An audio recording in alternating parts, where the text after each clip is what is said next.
Hey there, everybody. Welcome back to another episode of Build Your Copywriting Business. Woo! Today, woo, girls. Today, we are going to talk about how to manage your schedule, how to manage your time, how to manage expectations when you are dealing with multiple clients. Now, the deal is that having multiple clients is really the goal, right, Kate? Yeah, it's a kind of a must in Okay. some sense. At some point in your career, you might have times where you're working with one client on one massively big project where you're like, oh, I Mhm. can't take on any other things. But I would say for the majority of us too, we want some repeat clients. So inevitably, if you have a repeat client, maybe they're not doing huge projects every month with them. You're probably then going to Mhm. have at least another project and maybe another Mhm. project. Yeah, exactly. Well, and for me, even when I've either been on staff or when I have been contracting with a client or even had one of those big client, I've always taken smaller freelance projects just Yeah, to keep me same. fresh, to be Hmm. working on something different. Yeah. So multiple clients is the goal, but how do you do it? I know that one of the things our students are often concerned about is if I'm pitching a lot of clients Hmm. and I'm talking to a lot of clients, what if they all want the work at the exact same time?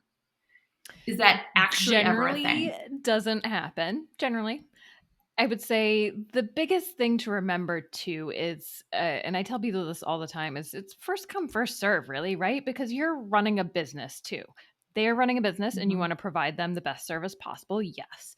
But if they take a week or 2 weeks to get back to your pitch and want to move forward and you can't move forward right that second, that's okay generally. More often than not, they're going to say, "Yeah, let's set up a time to talk." And you're going to set up a time to talk. And maybe there might be a bit of time between when they want to move forward and when you can actually move forward and have time in your schedule to do so. But it's also okay to have that Mhm. initial call, and if they're say, "Yeah, let's do this. I'm so excited to go." Then you can say, "Great, I'll take all of these notes and I'm going to put together a scope of work and what we discuss." And you can also put a timeline in with that.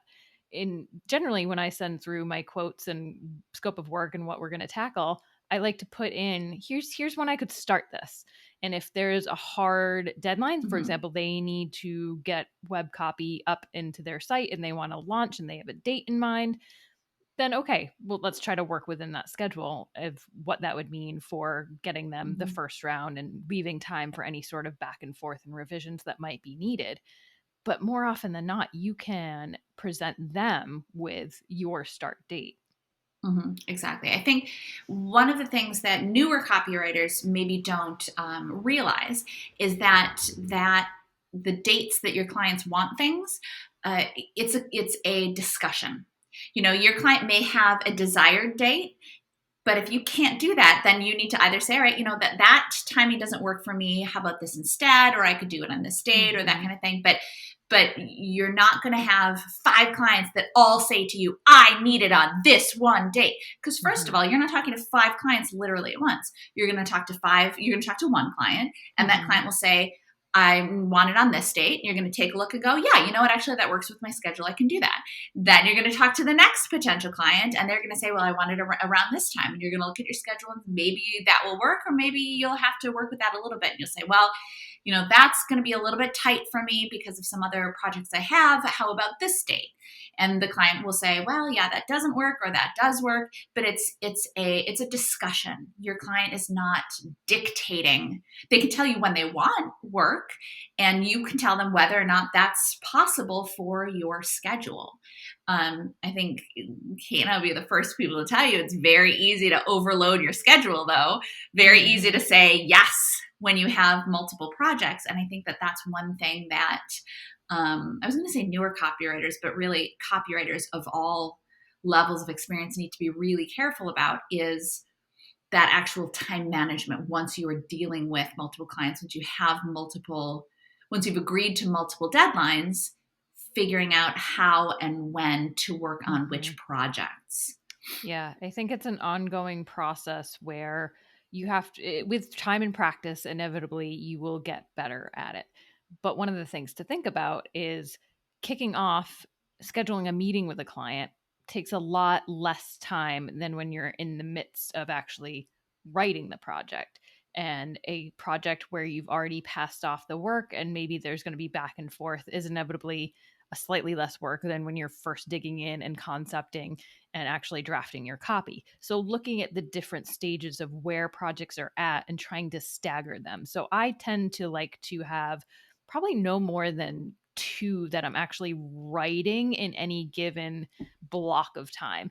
And I always tell people, give yourself that sleep on Mm-hmm. it time. So even if it's a tiny project, giving yourself more than one day to turn it around, always, if possible.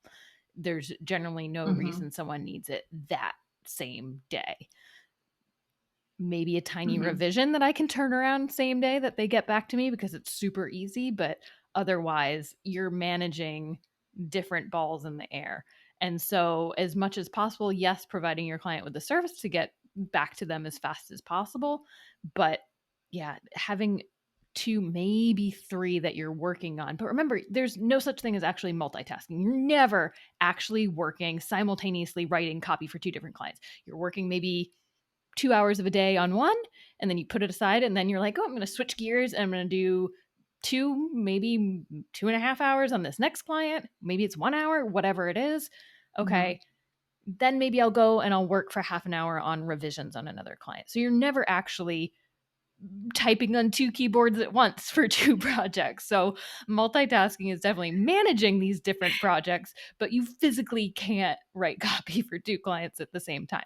So knowing that and knowing yourself, knowing how Mm-hmm. you can plan your days. And, if you feel like, okay, my afternoons, I'm just kind of exhausted and I can't do my best creative work in the afternoon, then maybe you save that time for your revision phases for clients because it's maybe a little less heavy lifting. Or maybe you save that for your kickoff call time and getting really good at what types of work you're scheduling and when. So think of all the different phases.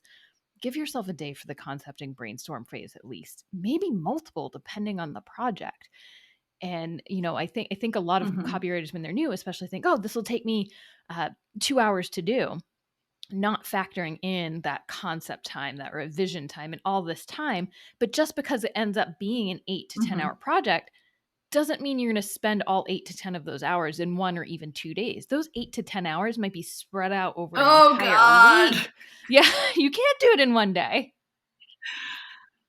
No way. No way. It's so funny when I think of being in an office, but even still, when you're in an office, Mm-hmm. you aren't working. You're not sitting down and writing copy or editing copy or even concepting copy. You're not doing that beginning from 9 to 5. You've No got way. meetings. You're going to the coffee machine. You're getting Mm-hmm. lunch. You're not, talk about burning out to actually sit down and do that work straight through for 8 hours. And also, you're not, to your point, Kate, you don't have the same quality of creativity at certain points of the Mm-hmm. day. You can't say, I'm going to write copy for 8 hours today, because the vast, vast majority of human beings are really creative in one part of the day and really uncreative in Mm-hmm. another. And even if it's not work that requires a lot of creativity, even if it's work that requires more strategy, you're still not going to have that same brain power. So you really need to conserve your creative times, your strong brain power times, for hours that you know that you are at your peak in terms of performance and creativity and that kind of thing. Yeah, exactly. And I'll be the first person to say never schedule a Friday deadline because you might want your weekends for that. That's a big part of, I think, managing multiple clients and time, especially your Mm-hmm. time as a freelancer, that you don't have to think of things as 9 to 5 or as Monday through Friday. So I like to deliver things Mm-hmm. Mondays if possible, give myself that time on the weekend as needed. If I really want to get it off my plate and enjoy my weekend, then yeah, maybe it is Friday morning. Friday end of my day makes no sense because no one's gonna pay attention to anything Friday end of day.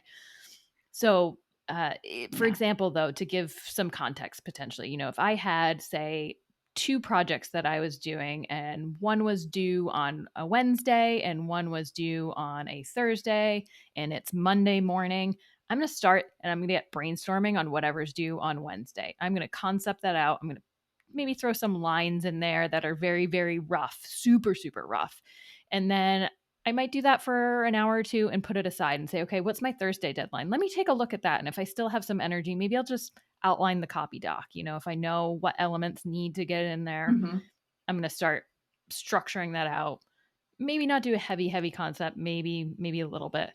And then spend my afternoon, okay, maybe I have a kickoff call with a new client, or maybe I have revisions I need to tackle for a project from the previous week. Then come Tuesday in that morning, okay, I'm going to take that thing that's due Wednesday, and I'm going to make sure I have a pretty solid draft done. And then take some time away from it, maybe go back to that one that's due on Thursday again, get that into like a good skeleton of a piece. Tuesday afternoon, okay, maybe we can go back and look at that thing that's down due Wednesday. Say it's Wednesday, end of day. I'll buy myself a little more time. Take a look at that thing that's due Wednesday, maybe finesse it a little bit. And then Wednesday morning, okay, one last final check before I send that off to my client. And then same thing with the Thursday. I'm going to get that project that's due Thursday now in a very good shape. Come Thursday morning, check that out again and make sure it's good to go. So I'm going to build in that amount of time at least. And that I'm thinking, for a website or a bigger project, it's going to be a lot longer than that. I'm thinking like, an email or even a, what else that's maybe not quite a full, maybe it's one page of a website, not a page homepage on a website or something. Exactly. So just as a sense of how I might work my day, but it's not all in one swoop. That's just that's not going to deliver the best value to my clients.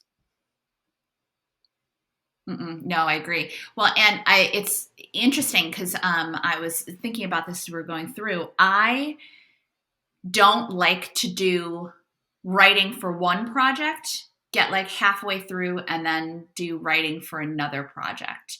I like to, when possible, I like to set up my schedule so that even if I have multiple clients, I can finish the copy for one client before I begin the copy for another one. So I'm careful to stagger my deadlines to make sure that that is a possibility. I don't like having a bunch of open loops, or I should say a bunch of like in the middle of the copy project. It's one thing, like you were saying, it's one thing to be concepting and outlining for a project that's about to begin. But for me, even when I have like, which takes a little bit more balancing, but even when I've had like 4 or 5 clients going, I like to try to schedule my time so that I can dedicate my mind to one project until that project is that first draft is done and it's off with the client. That may mean, to your point, that it may mean that I'm concepting, I'm outlining other pieces, but when I'm actually writing copy, I like to sit down. I like to sit down and get that done. Like you said, maybe not all in one day, but I like to get the actual writing portion. I like to be focused on one project at a time.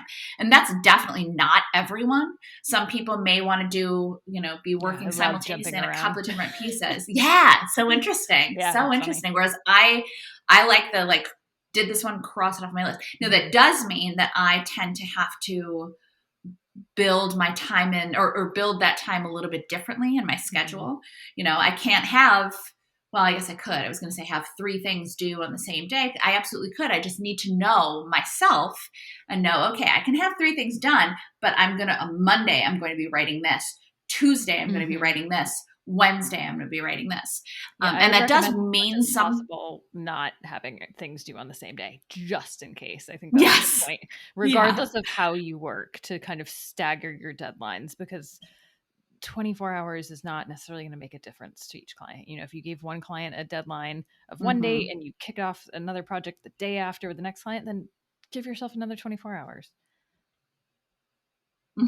Exactly. And, the thing is too, is that you'll learn as you go. There will be sometimes when, if, this is your first time juggling multiple clients, or maybe there will be times where you're like, oh man, I'm going to have to stay up late, or I have to get up early, or, I have to change plans or not change deadlines, because deadlines are sacred. You promise a client you're going to have it to them. You have it to them on that date, if not earlier.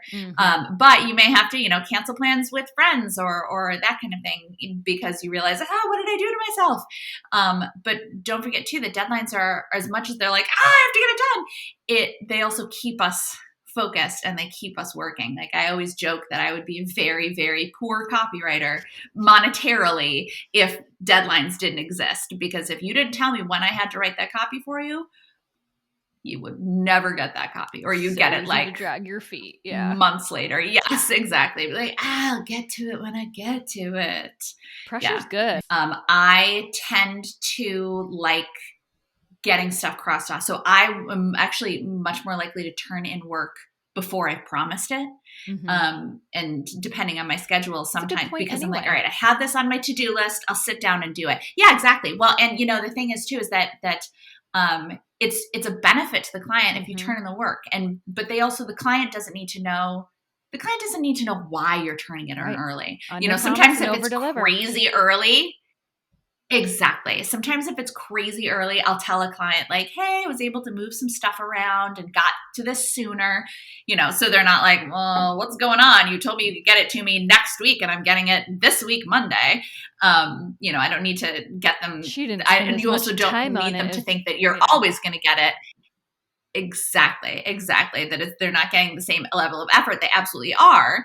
I just wanted to knock that off of my to-do list. I am someone who loves crossing things off the to-do list. So if I have a list of client projects, I want to get it done. So I tend to do, which is so strange because this is not how I was as a student. I was absolutely a last minute essays, last minute, any of that stuff. But when it comes to actual work, I tend to, don't get me wrong, there's certainly days when I'm like, I can't do it today, and I'll put it off. That's why you build in that time, though, because there's sometimes those days. So build in that time that life happens. Yeah, well, that's a good point, is that you have to build in that life happens time, because literally it does, and you can't be late for a deadline. Like if we talk about how you have to have automatic backups on your computer, just because at some point you will be working and your computer will die. Yes, exactly. And if you don't have those automatic backups, you're typing away and you're doing such great work, and all of a sudden your screen goes blank, or black, I guess is probably a better way to put it. And you're like, what happened? If you don't have those automatic backups, guess what you're doing? You're restarting that project. And I would say you have backups too, for backup copywriters, to just have someone in mind. You don't want to toss them a project. Hey, oh my God, it's due and I didn't meet the deadline. It's tomorrow and I need your help. And here's nothing. But if you get sick or something happens and you're, 90% through a project, it's always nice to be able to have folks to reach out to that you trust. And you can say, hey, work something out with them. But hey, I really just need this help. Luckily, knock on wood, it's never happened to me that I've had to toss work over. But that's another kind of thing to keep in mind, that you don't want to leave things, have nothing the day before. That would give me a panic attack if I had literally nothing to show and it was due the next day. Yeah. It's really, my thing is pushing myself the day before to be like, this can be better. And it always is, to give that one last push of, Yeah, that makes a lot of sense. Well, I think that idea of having a resource, it's yes. If your computer dies, you probably will have to stay up late and do it, or get up earlier. But like if you say you get sick, and you cannot write your, that really should be the scenario. Like if you physically cannot write your copy, then you have an issue. And then frankly too, I think that's an opportunity to reach out to your client and say, hey, I realize the deadline is XYZ date. I'm in the hospital, but I have lined up another copywriter. I just want to make sure this is okay. Or I guess theoretically you don't even really, as long as the copywriter is good and the same style, you don't necessarily have to let your client know. As long as you take a look at the copy first. Yes. Yeah. Make sure you look at it first. I have before, when I've fallen sick, let clients know, hey, I have something. I would really love another 24 hours just to polish it. I can send it over if you'd like, but hey, I'm really sick. And do you mind if we push this? And these are with clients I've worked with before, and I feel like I have a good rapport with. If it was a brand new client first project, I might not be as likely to do that, just because it's first impression. And that's, Nikki shaking her head for those that are listening. Yeah, it's true. When it's oh yes, yes, nodding, shaking. No, it's true. If it's a new client, you set a precedent with every project, and that's one of the reasons we say deadlines are so sacred. If you are if it's a new client first project and you get sick, even if you are sick, you get sick and you're like, oh, I can't get it to you, they're going to wonder whether or not you actually are sick.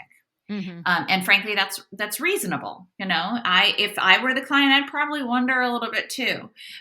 Whereas when it's a client that you have worked with before, and they know that you're you always reliable. hit your deadlines, or you always get it in early, they know you're reliable, then I agree. Then I think that you can have a little bit more like, hey, things got crazy. I know we talked about getting it on this date, but I know that also you didn't drop dead have to have it this date. Mm-hmm. Is this way? Yeah, but that would only be in a scenario where it is literally essential and where you have a really good relationship with that client. Mm-hmm. And I would also only ever do it once with that client. Once. Yeah. So save that. Save for when you're real sick. Yeah. Like vomiting. For when you actually do need it, not just when you don't feel like doing it. Because even if you Exactly. Even if you don't feel like doing it, you still have to do it. But that's also why we have deadlines, because really they keep us focused and they force us to get the work done. Yeah, it's not gonna cut it, kids. Not gonna cut it. No. Yeah.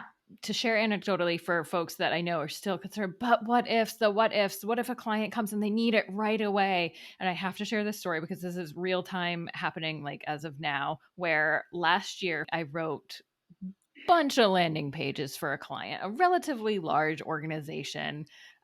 They had some staff shakeups on their end at some point, and things did change. But over a year later, no joke, over a year later, we are just getting to the revision phase. So they did not need copy right away. And they told you we have to have it right away. It was a rush project, right? So yeah. Granted, it worked with my schedule. It worked out. Everything's fine. And this is a client that I bill monthly. So don't worry about that, because I know that might be another question of like, but wait, did you bill? Did you 50% up front? No. We're monthly. They're good. All of that's fine. But it's just a funny thing to think about of, we need this right now. No, just your client does not need it right now. Exactly. Well, and that's the thing too, is that, I mean, maybe they literally do, but you know what, if they literally do if they actually do and you actually don't have time in your schedule, what do? You say no. You say, no. Really sorry, but I just don't have time in my schedule. I could get to this next week, but I just don't have time in my schedule. And that's unfortunate, but you're also not promising something that you can't deliver. Exactly. It's how it goes. And quite frankly, too, often if they want to hire you and you can't do it on that date, often, not every time, not going to make any promises, but often the client will come back and be like, actually, we looked at our schedule and we can do next week. That's fine. Yeah. And even if they don't, though, it's a good excuse to follow up, because now you have a connection to say, hey, I wanted to check in. How did that go? I have this other idea. You kind of repitch them at that point. You've not lost them as a client. I know when you're first starting out, it can feel like, oh my gosh, but if I turn this down, then they'll never come back. First, there's so many more clients, as you know. You're never going to lose a client completely. But even if they did find someone good, and quite frankly, I often pass them off, hey, I can't do it. If you can't do it in this date, though, I'd love to connect you with a copywriter who I think would be a great fit for this. That gives you so much goodwill, first of all. I've had so many projects now with former colleagues that we just pass clients back and forth, essentially, where they're like, hey, I need this help on this project. And I'm like, hey, I would love a backup on this for this client. They need another copywriter. And it doesn't become a competition. There's so much work. There's so much work. So don't feel like you have to hoard every client. And just because that you have to take it on, even though you have no time in your schedule and you're not even, cooking dinner anymore because you just need to take on every client, you will get to that point, and it's not worth it. It's good to practice saying there are always more clients out there. Yes. Yeah. Yes. Agreed. There are always more opportunities. There's always more, as long as you're pitching, there are always more clients coming. Don't just sit back and wait for those clients, but keep pitching. But yeah, as part of your time management is taking care of yourself. And it's super important to build in, time away from the screen. Even if you want to be full-time does not mean having to work 8 to 10 hours a day to 12, or, every weekend or whatever it is. Yeah. Oh, If you want to, sure. thank But goodness it's it not, doesn't. yeah. No way. Mm-hmm. Yeah. Well, and that's a great point, because, you are your business. So if you don't take care of your most important asset, AKA yourself, if you let yourself burn out, then what are you going to, then you can't take work, and then you don't have any income. And then boy, do you have a problem. So I think that's a really great point, that you have to guard your time and guard your well-being and guard your sanity. And so that you have to be at the top of your game. And that's going to mean sometimes saying no when clients have a rush project, or saying no when you're already full and you can't take any more work. But as we were saying, there will be more opportunities. As long as you're pitching, as long as you're networking, as long as you're reaching out to people, there will be more opportunities. And your clients will appreciate that honesty of, hey, no, I'm not available, but I'd love to connect you with someone else, versus like, hedging it of like, but what if this and what if, and yes, say, here's when I can do it. But if you really can't do it in their timeline that they offer, that they need it, then do the right thing and just pass it along to someone in your network. Yeah. I will say too, though, I think there's a little bit of an element of like, ooh, they're too busy to do that. Exactly. Other people are working with them. I want them. Yeah. I think don't play hard to get by any means. But I think there is an element of like, ooh, this person is so good that their schedule is full. We definitely want to work with them. So you know what? We thought we needed it this week. Let's push it back to next week. Yeah, I had a client that I had to just give them a heads up. And again, it wasn't to be like, oh, look at me. But I was like, I need at least, probably 3 weeks, depending on the project. If it's smaller, maybe I can squeeze it in sooner. But if you have a bigger need, I needed like a 3 weeks heads up to then I'll put it in my calendar and we can plan for that. But if you're coming last minute, I just can't do it at this point. And so they knew. They were like, okay, that's perfect. That was so helpful for us to know. Yes, we want to work with you. So we'll work with someone else now, but we know now that to reach out to you and, give you a 3 week heads up, then perfect. Well, and setting those boundaries with clients is a mark of professionalism, and they will respect you when you say, yes, I can do this, and no, I can't do this. Unfortunately, then they know that they can count on you, and they know that you take your business seriously and you take your work seriously, and they will appreciate that. So there you have it. Some important tips about how to manage your schedule, how to manage multiple clients, which again, that is the goal. You're going to want to have multiple clients. And we hope that made it a little bit easier to understand how to do it. Is there a perfect way to manage multiple clients? No. But as long as you are looking at your schedule, being realistic about the time that you have to devote to the work, and being realistic about what deadlines you can actually hit, you will be fine. All right, we'll catch you next time, everybody. Bye-bye. Thanks for watching. Make sure you don't miss any tips, tools, or tactics for copywriters by clicking subscribe right now. And of course, you can always find us over at filthyricwriter.com. We'll see you next time.